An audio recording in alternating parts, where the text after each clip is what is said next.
Buenas noches, estamos de nuevo una semana más en Debate a Tres.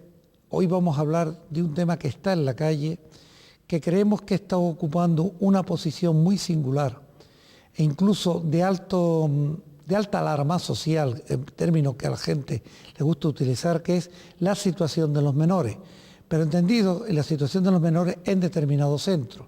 Sin embargo, no se hace una división clara y manifiesta que hay dos tipos de centros: los centros de protección y los centros de cumplimiento de medidas judiciales. Para aclarar esto, e incluso para poder ofrecer alguna opción y alguna posibilidad, nos acompañan dos personas que están relacionadas con el mismo, una como técnica y otra como política, como responsable político del Cabildo de Tenerife. En el campo técnico, doña África Sotillo Mujica es psicóloga, ha sido directora, es hoy exdirectora del Centro de Nivari. Buenas noches. Hola, buenas noches. Y doña María Teresa Cruz Oval, que es consejera del Cabildo de Servicios Sociales, perteneciente al Grupo Socialista. Buenas noches. Buenas noches. La primera pregunta que quiero hacerles a ustedes es: ¿realmente este tipo de menores, que son importantes en cuanto a grupo y en cuanto a número, tienen un adecuado engarce social, doña África? Podría efectivamente mejorarse. Actualmente creo que no lo tienen. Hay demasiadas deficiencias, tanto desde la parte de prevención, y que efectivamente desemboca luego en donde yo he ejercido labor profesional, que ha sido medidas judiciales. Yo creo que la legislación está bastante completa, desde la ley integral de atención al menor y la ley de protección jurídica del menor, y ahora con el nuevo reglamento de la ley que desarrolla parcialmente la ley 5/2000, yo creo que la legislación está bastante elaborada, pero luego su puesta en práctica, al menos en la Comunidad de Canarias, hay bastante que mejorar. María Teresa. Yo soy totalmente coincidente con mi compañera África, en el sentido de que efectivamente hay normativa. El cumplimiento de esa normativa es ahora mismo lo que nos diferencia, porque si hoy por hoy se cumpliera la normativa, desde luego que los menores estarían creciendo tanto personal como socialmente de una manera adecuada. Y no es el caso. Incluso en la calle se suele confundir ya no solo centros de menores con medidas judiciales y medidas de protección, sino incluso menores en situación de riesgo. Y a veces de verdad formamos un cóctel un poco extraño. Yo creo que la implicación ahora mismo en prevención recae exclusivamente en los ayuntamientos, y han sido los ayuntamientos desde el año 97 quienes más han apostado porque el número de menores con una medida de protección disminuye. No así ha ocurrido lo mismo con los cabildos, y en concreto con el Cabildo de Tenerife, que es el que nos toca, y el Gobierno de Canarias. Ustedes hablaban de la existencia de unos parámetros, está desde la vieja ley del 92, la ley del 96 que plantea, luego está la 5/2000, incluso la del año 2003 que complementó algún tipo de reforma, pero desde la perspectiva social, lo que sí es verdad, y yo lo decía al principio, en esta comunidad autónoma hay una tendencia en el exterior, es decir, ¿qué pasa? ¿Por qué está ocupándose todos los días zonas en los periódicos hablando exclusivamente del ámbito de menores? Menores que están en la calle en horas escolares, menores que agreden a otros menores, incluso dentro de centros. ¿A qué se puede obedecer? ¿Cuál es ese motivo? A usted como técnico, doña África. Bueno, tal vez como técnico no solamente, sino efectivamente también como lectora de prensa, porque bien tú dijiste al comienzo que yo fui directora de un centro, ya no lo soy. Y efectivamente pues sí me llama mucho la atención que salga básicamente un día sí y uno también noticias sobre menores. Yo creo que por una parte, y yo creo que en todos los temas de contenido social, actualmente el común de las personas y de las personas que tienen a lo mejor alguna responsabilidad dentro de alguna institución gubernamental o social, no voltean a otro sitio cuando se habla de problemáticas sociales y sobre todo de menores. Y luego, porque es un tema fundamental, vaya, porque yo creo que prevención y educación tienen que ir aparejados para evitar efectivamente que luego esas noticias estén siempre en prensa. Luego, por otra parte, y como ciudadana de la comunidad, creo que en términos generales se ha instrumentalizado muchísimo tema menores. No solo instrumentalizado, además en términos tanto políticos como de difusión de información. Es un tema que llama la atención. Lo que pasa es que luego la información no está ni bien decantada, ni luego está finalizada, simplemente está el titular de prensa, está lo que está pasando allí y luego ya no se sabe si hay solución, si se resolvió, si continúa, en mi opinión.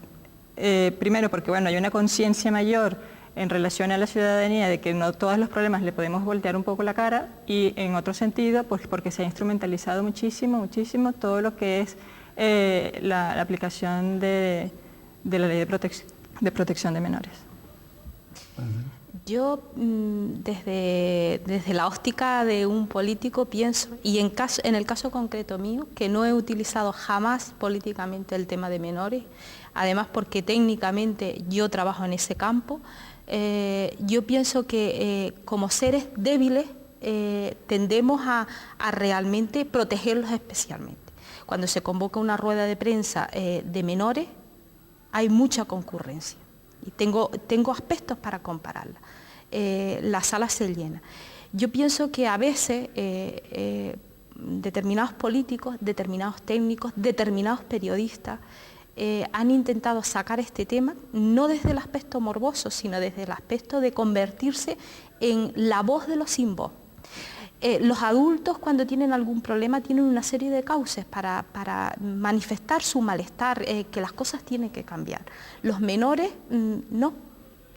Y tal vez pues este sea un cauce para concienciarnos más de lo que está ocurriendo. No nos olvidemos que, lo hemos dicho infinidad de veces, la vida de un menor es como un papel en blanco, donde todos los que pasamos vamos dejando huellas, unas buenas huellas y unas huellas que le van a marcar de una manera tremenda al resto de su vida. Y lo que creemos es que estos seres, estas mujeres y estos hombres que van a ser nuestros hombres y nuestras mujeres del futuro, se crezcan con todas las garantías. Y es esa la preocupación que, en este caso, desde mi punto, yo tengo interés que los menores se le dedique el espacio que creemos que se merece. El informe del diputado del Común presentado en el Parlamento de Canarias venía a plantear que había bastantes deficiencias en el ámbito de menores. Es verdad que hacía una mayor incidencia quizás en el ámbito de protección de menores sometidos a medidas judiciales que con respecto al ámbito de protección. Pero yéndonos al ámbito de protección, en esa tendencia tuitiva que debe tener la Administración, realmente debe de ser una tendencia con un objetivo en aquellos que están desamparados de una posible reinserción e integración en familias absolutamente normalizadas. ¿De verdad se está desarrollando la actividad adecuada por parte de las entidades públicas? A mi entender no. Y a mi entender no porque, primero, los centros de protección lo han dicho en muchas ocasiones, tanto el fiscal, desde Fiscalía como el diputado del Común en alguna ocasión, que la base de los menores con medidas judiciales está el mal funcionamiento del sistema de protección. Centros que no están funcionando bien, y los hay en Tenerife, o sea, lo quiere reconocer quien dirige ahora mismo la tarea de asuntos sociales, en este caso doña Cristina Valido, o no, la realidad está ahí. Centros que se ponen en funcionamiento sin tener la correspondiente autorización. No hay un seguimiento y control de las entidades que gestionan esos centros. Y, por ejemplo, hay una inestabilidad en el personal que hace que esos menores, esas menores, no establezcan los vínculos afectivos que necesitamos todos los seres humanos establecer. Ellos hoy tienen a un educador o a una cuidadora y mañana pueden tener otra, porque no hay estabilidad en el personal. Hay muchas bajas laborales, se sienten mal pagados, se sienten estresados y nadie escucha a esos trabajadores. O sea, no basta que diga un político que se ha incrementado las partidas económicas destinadas a menores. Tú las puedes incrementar, pero si hay una mala administración, evidentemente puedes seguirla incrementando a lo largo del tiempo y las cosas no funcionar bien. No estamos discutiendo la inversión económica que se hace, sí estamos discutiendo la rentabilidad social que tiene esos dineros que estás invirtiendo, que siempre serán escasos, siempre serán escasos. Como técnico en ese punto. Mira, al principio ella comentaba que en los ayuntamientos, en las unidades que trabajan con riesgo, era fundamentalmente donde más, digamos, inversión de capital humano y técnico se hacía, ¿no? Y realmente, bueno, una labor bastante controlada, pero que se quedaba a nivel municipal. Y efectivamente riesgo no está ni siquiera contemplado ni está regulado por el Código Civil. Y entonces, ¿qué pasa con la competencia de todas las acciones que se hacen cuando se evalúa el riesgo y cuando se quiere intervenir en riesgo? Sí, en definitiva, porque ha llegado hasta una frontera que ya el técnico del municipio no puede abordar, pues ya pasa efectivamente a lo que es la administración pública global. Y entonces es allí cuando efectivamente no se están controlando ni se está incentivando ni se está especializando al personal que debería intervenir en esas edades fundamentales para efectivamente luego evitar el riesgo de aumentar una población juvenil delictiva, y que es lo que está sucediendo ahora, me parece. Podríamos decir que hay una carencia, hablaban de personal las dos, es decir, quizás uno habla con una visión un poco funcionarial. ¿Por qué no existen pruebas específicas en esta comunidad autónoma, que es de su competencia, para el personal que tiene que dedicarse a un campo tan específico como es el campo de menores en África? Y que a lo mejor podría dar estabilidad. Mira, desde la experiencia y como empecé yo a trabajar en el tema de menores con medida de reforma, y desde mi punto de vista, que no quiere decir necesariamente que sea el de la opinión pública que está allí, se improvisó. La puesta en marcha, por ejemplo, de la Ley 5/2000, que en cualquier caso es con que yo más competencia pudiera hablar, se ha improvisado mucho. Se tiró efectivamente de la vocación y la disposición y de las ganas de personas para desarrollar una labor profesional, pero no solamente basta eso. Y, por ejemplo, no se ha desarrollado investigación. En Canarias no hay que yo conozca, no hay un centro en donde efectivamente todo lo que se haga dentro de reforma o dentro de protección esté investigado para luego poder hacer análisis, estudios y mejorar lo que se está trabajando, ¿no? Creo que la improvisación ha sido determinante, que luego no se ha seguido con rigurosidad la formación de las personas que ya estábamos allí. No se les ha exigido esa rigurosidad en la formación y efectivamente todo ha contado con la voluntad del profesional por mejorar el servicio que está prestando, pero no necesariamente porque se le ofertara desde la administración pública el abanico de posibilidades para. Así como, por ejemplo, desde el momento en que yo salí de los centros todavía no existía un convenio ni con educación ni con sanidad para cubrir las necesidades de los menores, bueno, derechos indiscutibles a lo que es la formación reglada para los menores de 16 años, en fin, tampoco que yo tenga conocimiento existe un convenio, al menos en reforma, en protección, creo que no es así, un convenio con alguna universidad, por ejemplo, con la Universidad de La Laguna, para que se investigue la labor que se está haciendo dentro y para que esa investigación redunde en la formación específica del personal que trabaja con medidas judiciales, porque tiene que ser específica. No me vale la capacidad, yo puedo tener como profesional que ha estudiado una carrera universitaria y que ha intentado mejorar con cursos de especialización tal, una capacidad para adquirir conocimientos que no necesariamente quiere decir que esté habilitada para ejercer una función dentro de un centro como es medidas judiciales. María Teresa, ¿qué opinas sobre este particular de que estamos hablando? Desde la visión política. Bueno, yo creo que desde la visión humana, quien en los centros están tienen que especializarse en la intervención. Si no, no podemos tener centros que se supone que tendrían que educar a menores convertidos en centros para guardar a menores. Eso es lo que no pueden ser los centros de menores.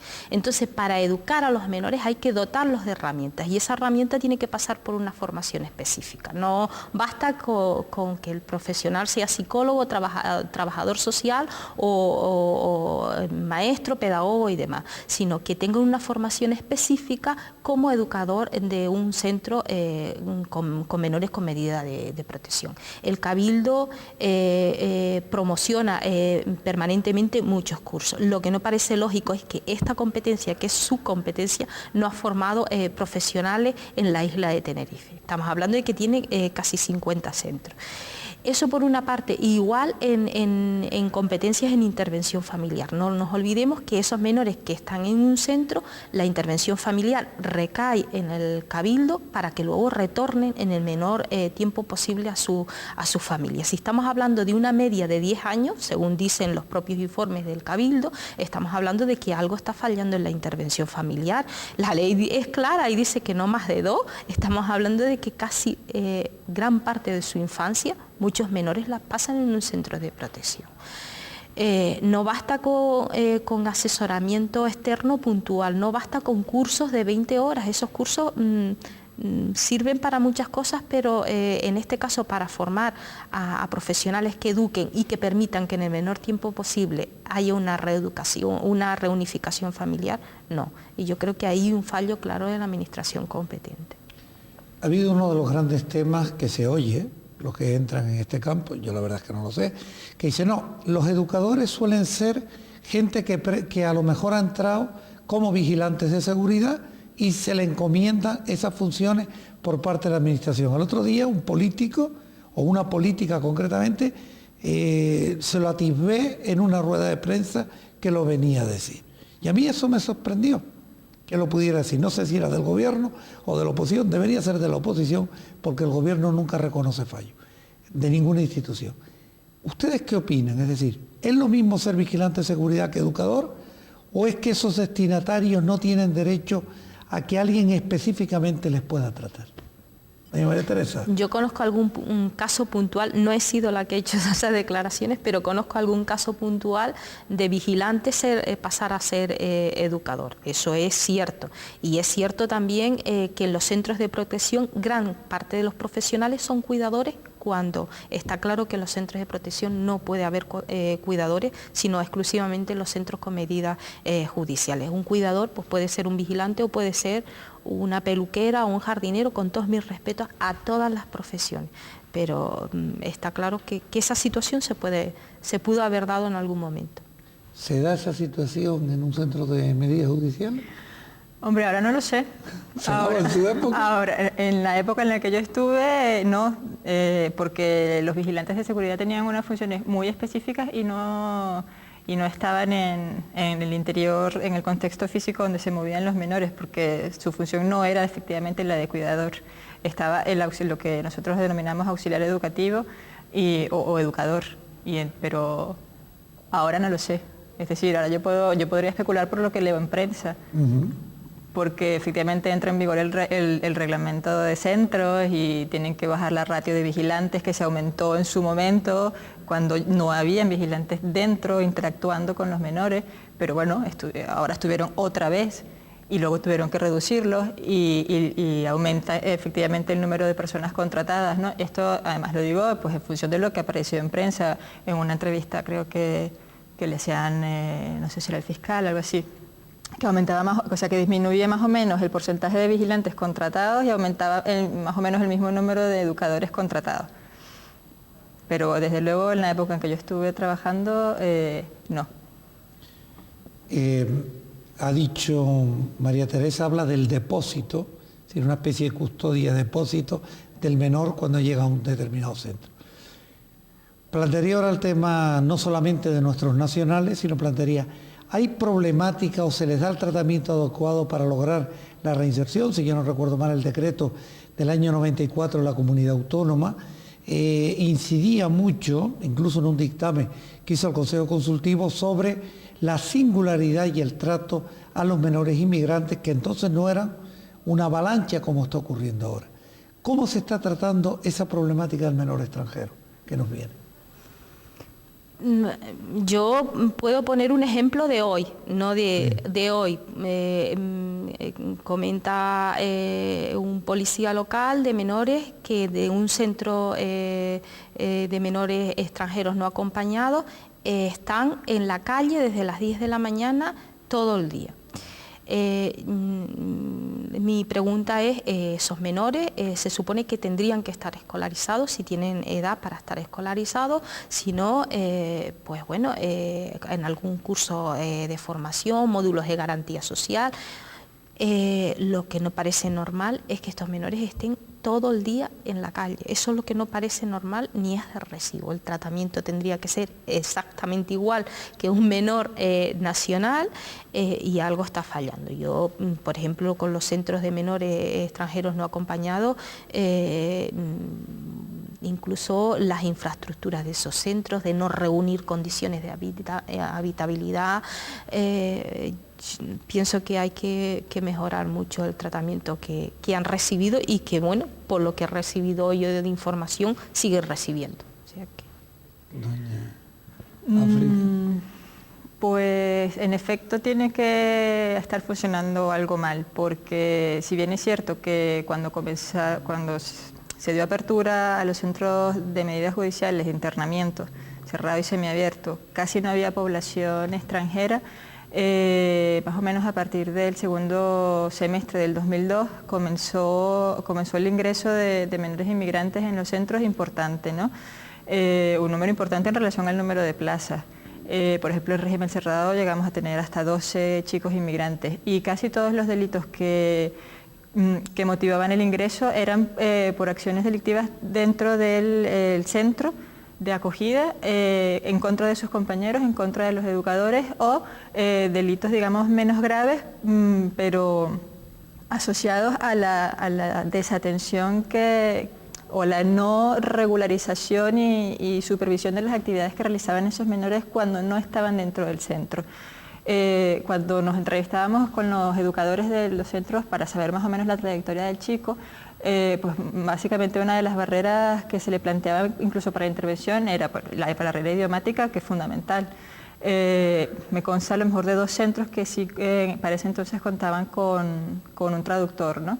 Y luego luego les exigen desde la administración pública que ese chico tenga un programa educativo individual, tenga una intervención específica, psicológica, en fin, cuando en definitiva nosotros no contamos con pruebas baremadas para poder evaluar un menor que viene de otra cultura, con otro idioma, con otro sistema de vida, otro sistema de socialización, y te quedas como que, bueno, ¿cómo lo hago? Si yo no tengo los instrumentos técnicos para poder abordar esa situación.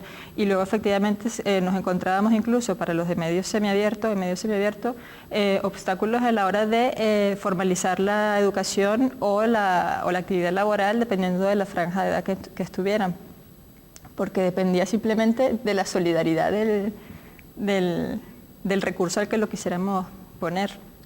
Hablan de la franja de edad y desde qué momento, es decir, un menor que es necesitado de protección está desde el 0 horas hasta los 14. Hasta los 18. Hasta los 18. Le hago una pregunta porque, y a los 18 años y un día, ese muchacho, si necesitase una mayor perfección o una formación o porque ha entrado en la universidad, ¿sigue estando protegido por la administración o se lo deja al pairo? Lo deja en la calle, esa es la realidad cuando cumple, la triste realidad. Lo que no hacemos con nuestros hijos, lo hacemos luego con alguien que hemos sido los tutores durante un largo recorrido de tiempo. Yo creo que esto es un fallo que la sociedad tiene que corregir y hacer una previsión que en su día, hace años, eso existía, los pisos puentes, donde se permitiera la inserción laboral o se facilitara pues eso, el terminar sus estudios a aquellos que no los habían completado. Y yo creo que la administración de manera urgente tiene el deber de crear estos pisos. O sea, a mí me parece que es inhumano, es algo inhumano. Pero además yo no me planteo hasta los 18 años, hay menores con 16 años, 16 a punto de cumplir los 17 o 17 que están en la calle, están en una situación de desprotección, pero ya está a punto de cumplir los 18 años, se puede emancipar, esa es la realidad, y no se le está dando una respuesta, que ya no solo los que acaban de cumplir 18 y llevan 10 años con una medida de protección, hay menores que de 17 para adelante tampoco se le está dando una respuesta. Perfecto. Sí, hay muy pocos pisos puentes, al menos en Tenerife yo creo que hay solo dos. ¿Para una población de...? Hemos pedido los datos oficiales que no nos han facilitado todavía. Se intenta monopolizar información pública. Según declaraciones de la consejera responsable, 610. Hemos ido incrementando año tras año aproximadamente entre 80 y 100 menores. Decía que... En cualquier caso, medidas judiciales como que tiene ventajas sobre protección, porque como la ley nos permite esa franja de 18 a 21 años, que dependiendo del delito, cuando lo cometió y tal, puede seguir siendo considerado menor y cumplir la medida dentro de un centro de menores, pues con un poquito de colaboración del técnico responsable del seguimiento de la medida, puedes conseguir un recurso para cuando el chico ya cumple los 18 años o ya vaya a cumplir la finalización de la medida que esté cumpliendo, pero que no es muy esperanzador tampoco. Por lo tanto, estamos jugando con un puro voluntarismo, no estamos jugando con unos criterios normados ni reglados. Pero de eso hablaremos en la segunda parte del programa, porque el tiempo nos ha vencido. Vamos a hacer un descanso y volvemos de nuevo con ustedes.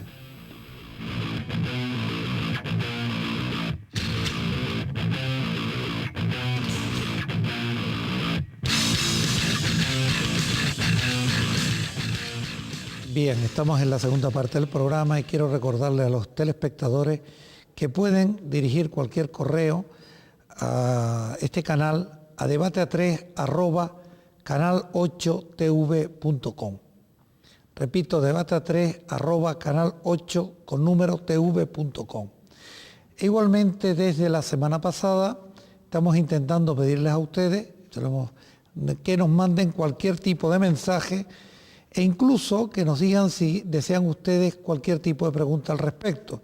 Siempre que lo envíen ustedes al SMS 7011 y hagan la pregunta que tengan por conveniente, e igualmente ponen lo mismo, CMS 7011 pausa, la pregunta de esta semana, y pueden ustedes contestar A o B.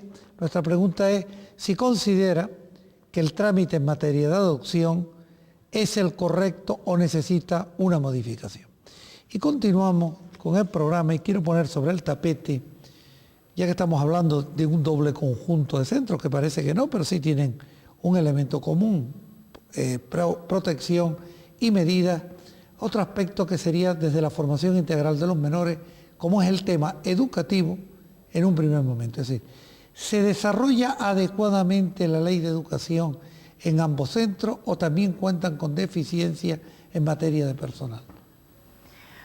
Lo apuntaba yo al comienzo de la conversación, al menos hasta que yo estuve prestando servicios en los centros, no existía un convenio con educación que me garantizara o que garantizara a los menores la asistencia a la formación reglada obligatoria en la franja de edad correspondiente. Ni tampoco existía un desarrollo o un estatuto claro de qué hacer con los chicos que ya tampoco tenían una edad obligatoria de recibir formación. Siempre efectivamente se cuenta con pues, las tutorías, las escuelas talleres, pero que bueno, también tienen unas dificultades añadidas por las fechas de inscripciones, el número de plazas, en fin, porque no solamente está internamiento en medidas judiciales, está libertad vigilada, está centro de día, al menos las que se hacen aquí en Canarias, ¿no? Porque hay muchas más. Y otra vez vuelvo a lo mismo, si no es por el esfuerzo del profesional a cargo dentro de los centros, probablemente desde la administración pública no hubiéramos obtenido una respuesta ni se hubieran conseguido ciertos logros que se consiguieron con los menores en régimen cerrado, por ejemplo. En internamiento semiabierto se tenía un poco más fácil porque puedes acceder a los servicios comunitarios, pero en régimen cerrado no. Entonces, por lo tanto, al no haber convenio con, porque una de las respuestas fue, eso es una cuestión a resolver entre directores generales, dependiendo de la consejería, no nos homologaban el centro. Entonces, por tanto, no teníamos un profesor asignado para dar las clases dentro. A los menores que no podían asistir por el tipo de medida que cumplían, a un recurso fuera, a un recurso comunitario. María Teresa. Tal vez supuestamente en los centros de protección no existe ese problema, los niños tendrían que estar escolarizados con normalidad. Me consta que no han estado escolarizados con normalidad los menores con extranjeros no acompañados,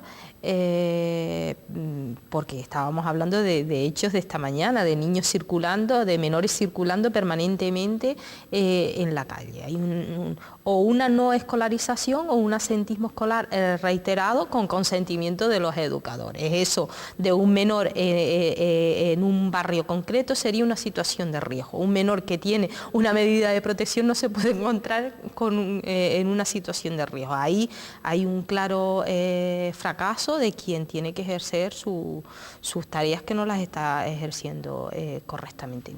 Y sigo diciendo lo mismo, no hay control. De todas maneras, que si hablamos de la integralidad, creo que educación ha dado pocos pasos para que realmente la atención sea integral en ese campo, en lo que afecta a ese campo. No podemos tener una residencia escolar en Icó y otra residencia escolar en San Andrés, viniendo todos los niños del sur a la residencia San Andrés, condenando a muchos padres a abandonar su puesto de trabajo para traer a su niño o a su niña al colegio, y cuando están enfermos, pues igual los tienen que venir a buscar. O sea, yo creo que es una contradicción. Orientadores que atienden a muchísimos menores, atienden a los casos crónicos, o sea, logopedas que no llegan. Yo creo que en el campo educativo hay mucho que caminar para hablar que realmente tenemos una integración de los menores. Por ejemplo, los menores con una discapacidad. O sea, creo que ahora mismo sería un buen punto para que otra vez el diputado del Común, 10 años después de aquel informe famoso que originó que surgiera la ley, volviera a sentar a todas las instituciones en un mismo foro y que discutiéramos si realmente, por ejemplo, las actuaciones en materia de menores son integrales o no son integrales. ¿Y el ámbito sanitario, en este caso, cómo funciona? ¿Cómo funciona la sanidad en general o tiene una mayor incidencia de no hacer algo activamente? Porque estos son unos menores refractarios al sistema, tendrán algunos problemas, por lo menos de conductas desordenadas, necesitadas de una terapéutica específica. Pues, no, es que todo va a depender. En el caso concreto de los menores con graves problemas de conducta, con problemas de salud mental, tenemos una gran preocupación, yo creo que en general muchos colectivos. Sigue sin estando ese recurso especializado que atienda a los menores con problemas de conducta, y de los que yo conozco, de los casos que yo conozco, todos han terminado con una medida judicial. Y yo creo que ahí hay un claro fracaso de la sociedad en la atención a esos menores. Hay muchas cosas contradictorias. No parece lógico que los dos hospitales, el Hospital Universitario y el Hospital de la Candelaria, no tengan las unidades de psiquiatría infantil. Porque claro, tenemos el Hospital Universitario con la unidad de psiquiatría infantil que atiende a las islas menores y a toda la isla de Tenerife. O sea, tenemos a una unidad saturada.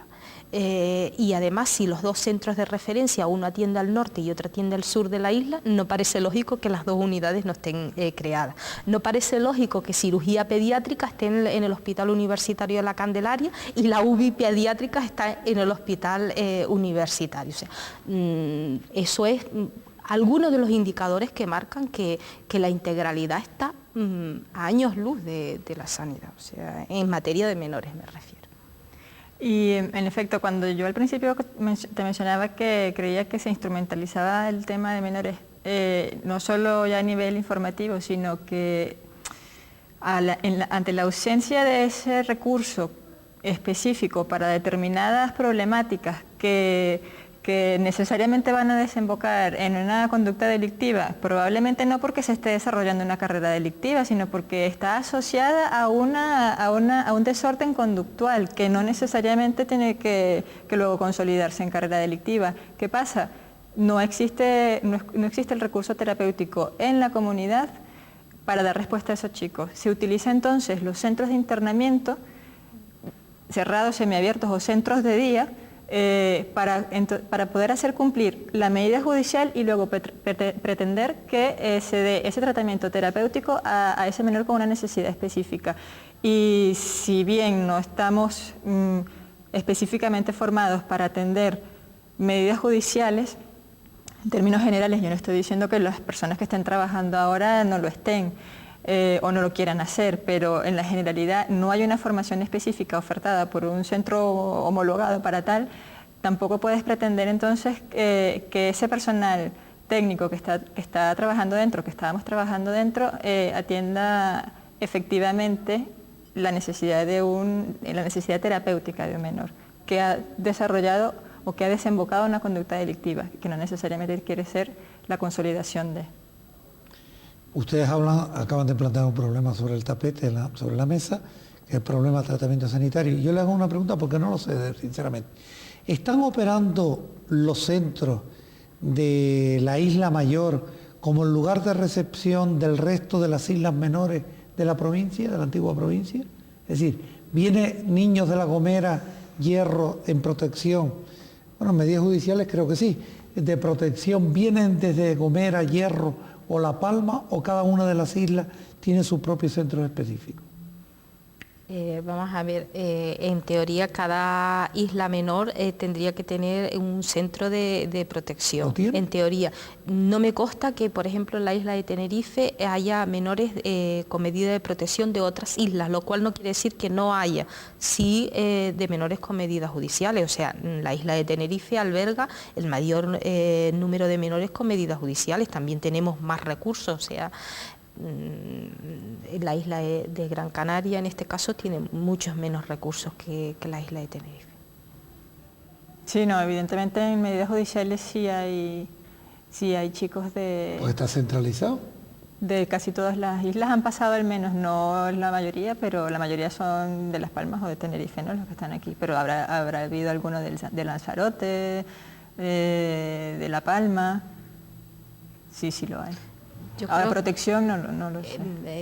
Realmente no sé a quién se le ha ocurrido concentrar, no centralizar, porque la palabra no es correcta, concentrar en la isla de Tenerife el mayor número de plazas de menores con medidas judiciales en centros cerrados, cuando realmente el contacto con su familia es algo elemental y no se le garantiza de esta manera, por lo menos lo dificulta mucho. Eso es contra natura y además también no está previsto en la ley de esa manera. Oiga, ¿y la sociedad en general presta el apoyo, ¿no? En algún momento se habla de la hipocresía. Me voy a ir a un campo mucho más del ámbito de protección. La institución de las familias de acogida. ¿Hay suficientes familias de acogida? ¿Están desarrolladas adecuadamente? Porque parece que el camino de la reinserción y la reintegración nunca puede ser el aislamiento, ¿no? Yo sinceramente considero que el ámbito adecuado para desarrollarse en los menores es la familia, y si no puede ser la familia biológica, algo lo más similar posible a su familia biológica, que en este caso serían las familias acogentes. ¿Qué pasa? Que desde la entidad competente, que es en este caso el Gobierno de Canarias, no se ha fomentado ese programa de familias acogentes. En su día se hicieron alguna campaña publicitaria, pero ahí se quedó. Lo que no parece normal es que una familia acogente, en este caso que no se ha fomentado ese programa, pero que una familia acogente se le remunere el acogimiento familiar con 240 euros, mientras un menor que está en un centro, supone a la administración 1.800 euros. Y no estoy hablando de rentabilidad económica, sino estoy hablando de que realmente el fin es que se crezca con una familia.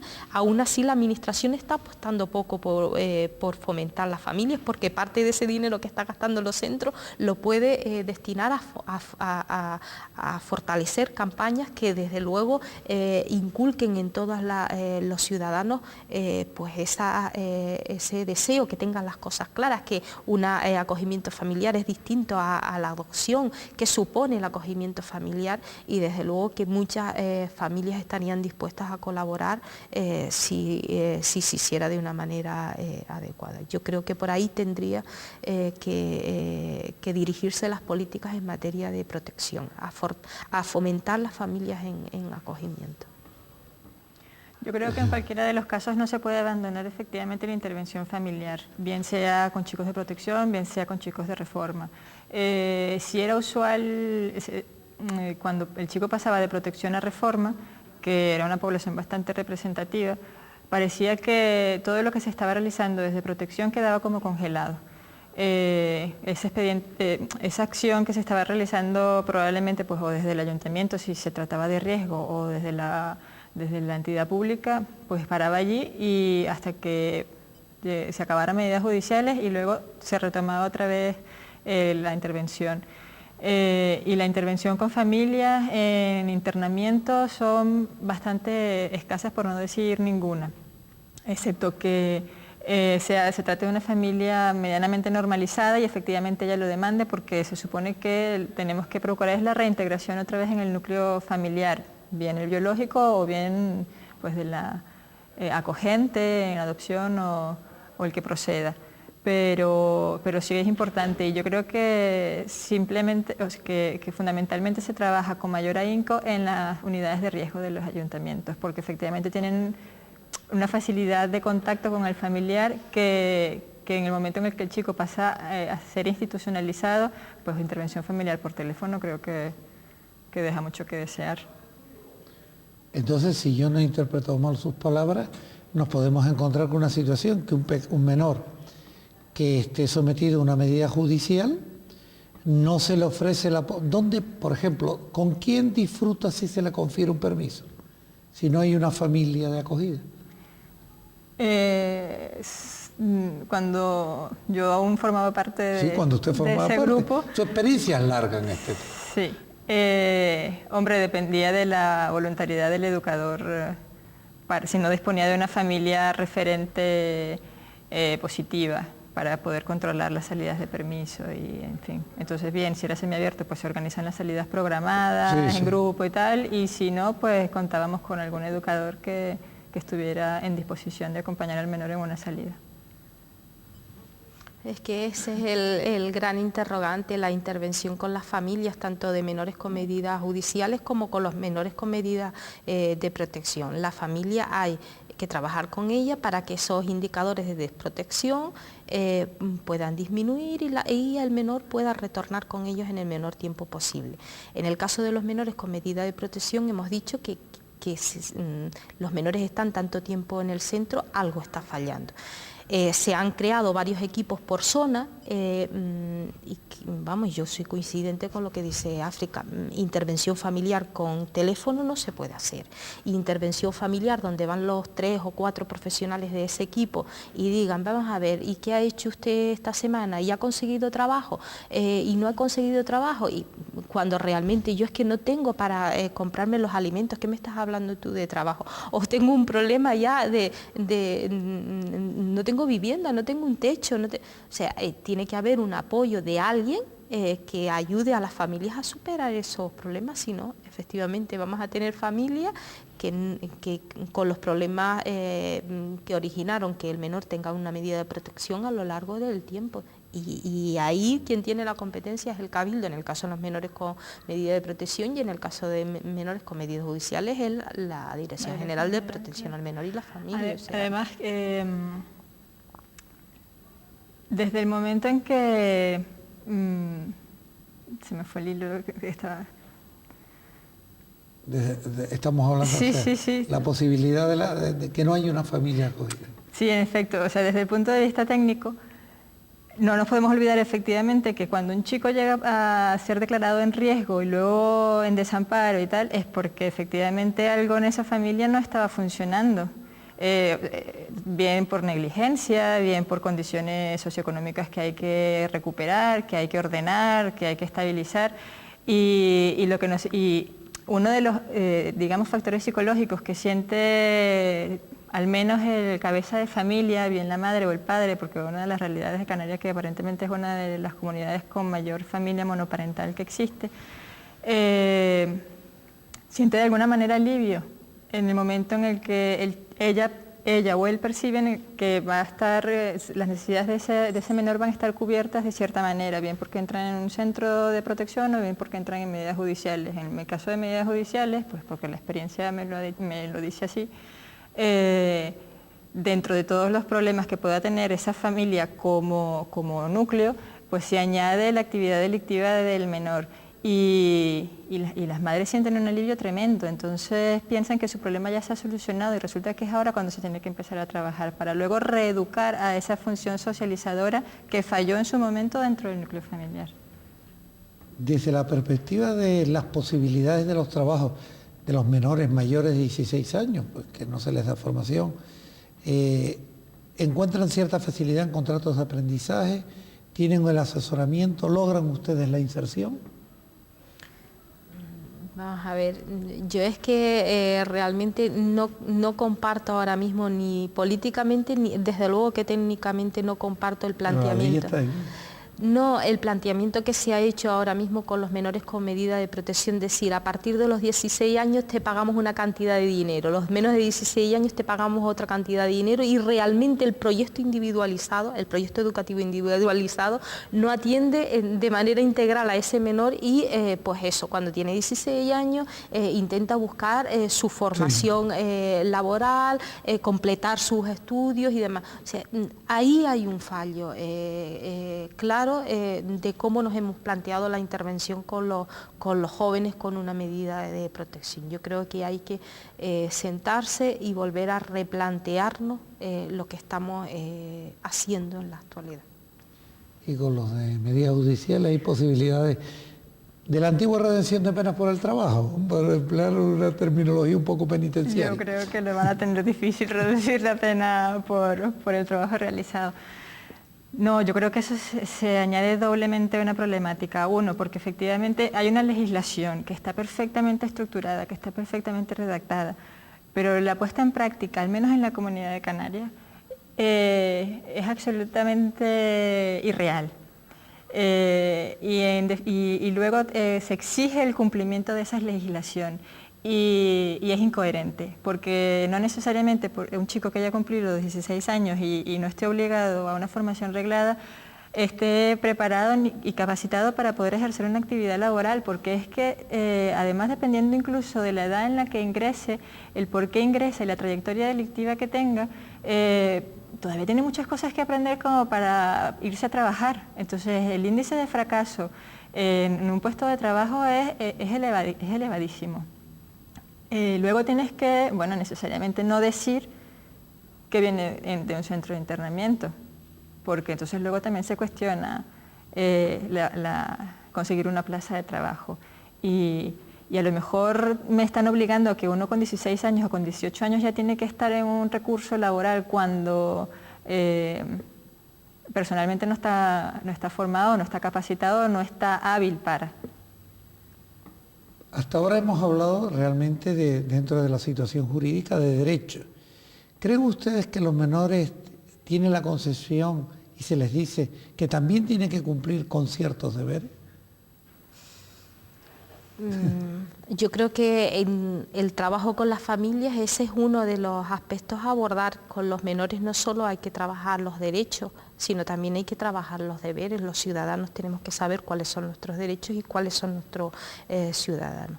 Y pienso que no hay ningún lugar donde te enseñen a poder ejercer de manera adecuada tus deberes como padre. A veces nos quedamos en nuestras tareas como padres en darles un techo, en garantizarles la salud y comprarles la vestimenta del casado. Hay muchos padres que te dicen, yo soy un buen padre, mira, mi hijo tiene esta marca o la otra, le he comprado el último aparato. Y luego en el estilo de crianza es donde estamos fallando. Y yo creo que ahí es donde realmente la administración pública tiene que destinar más tiempo. En formar en general, porque esto no es algo de clases sociales, los padres en general estamos fallando en la crianza de nuestros hijos. O sea, y yo creo que eso es algo que tenemos que reflexionar todos un poco. Y fruto de eso es que muchos menores consideran que tienen muchos derechos y ningún deber. ¿Y los sometidos a medidas judiciales? Bueno, más. No, yo creo que curiosamente, pese a lo que en prensa entre el último semestre del 2004 hasta ahora ha venido saliendo, los chicos con medidas judiciales están clamando por límites, disciplina y dime lo que tengo que hacer y cómo lo debo hacer. Porque la característica fundamental de los chicos cuando entran a cuando ya están en medidas judiciales es una desestructuración tremenda, luego están en un estadio primario en su sistema de valores y requieren necesariamente una rutina, un hábito, una continuidad. Que saben que se van a levantar a una determinada hora y que luego de esta determinada hora voy a hacer esta actividad y esta otra y esta otra. Y esto facilita mucho más la reestructuración cognitiva y las pautas de comportamiento que tienen los menores. Está claro que yo creo que se debe incentivar e invertir muchísimo más en políticas de prevención y de educación, que luego pretender hacer curas milagrosas cuando a lo mejor, sin ser hipócritas, tenemos que aceptar que a lo mejor no hay vuelta atrás. Bueno, pues hemos terminado el tiempo. Yo quiero agradecerle a las dos su participación. Y María Teresa, esperamos contar con usted en otras ocasiones. Y ojalá esté todo resuelto la próxima vez por parte de la Administración. Doña África, León mismo, espero contar con usted en otro programa y que podamos seguir, porque todavía quedan muchos temas. No hemos entrado realmente en el fondo singular de hablar del todo el tema de la problemática, por ejemplo, de las medidas judiciales. Pero señores telespectadores, eso será materia de otro programa una próxima semana. Muy buenas noches.